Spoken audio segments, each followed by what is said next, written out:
Tuesday. You know what that means? Tom's got the know-how. He's on your screen. Quick little tricks, smart ideas that stick. It's Tuesday Tips with Tom. Engine preheat is all about the oil.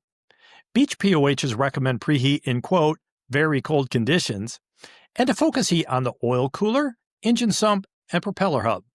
Where the oil is, Continental recommends preheating when an engine has been exposed to air below 20 degrees Fahrenheit, minus 7 degrees Celsius, for 2 hours or more. Lycoming calls for preheat in air at 10 degrees Fahrenheit, minus 12 degrees Celsius, or colder. The preferred method is to put the airplane in a heated hangar for a minimum of 4 hours before engine start.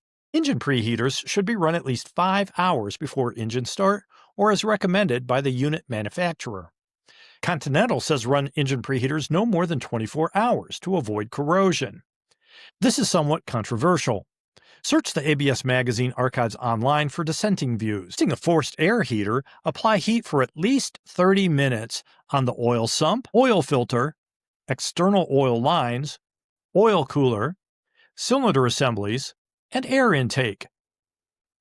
Excessively hot air can damage seals, hoses, and drive belts. It's better to warm the engine and oil with lower heat over time. Start the engine immediately after preheat. Run at about 1,000 RPM until you see oil temperature. If there's no oil pressure within 30 seconds, shut down and investigate. Reduce throttle if needed to keep oil pressure below 100 psi.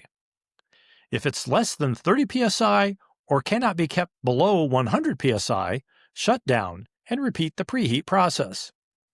Do not close cowl flaps to facilitate engine warm-up. If needed, advance RPM in 100 RPM increments not to exceed 1700 RPM to warm oil and get pressure below 100 psi. Continental says don't exceed 1700 RPM until reaching minimum takeoff oil temperature, 75 degrees Fahrenheit, 24 degrees Celsius on normally aspirated engines, and 100 degrees Fahrenheit or 38 degrees Celsius on turbocharged engines. Beech is more conservative, recommending not exceeding 1200 RPM until oil reaches this temperature and the oil pressure is in the green arc. When the oil has reached minimum takeoff temperature and oil pressure does not exceed 60 psi at 2500 RPM, the engine has been warmed sufficiently to accept takeoff power.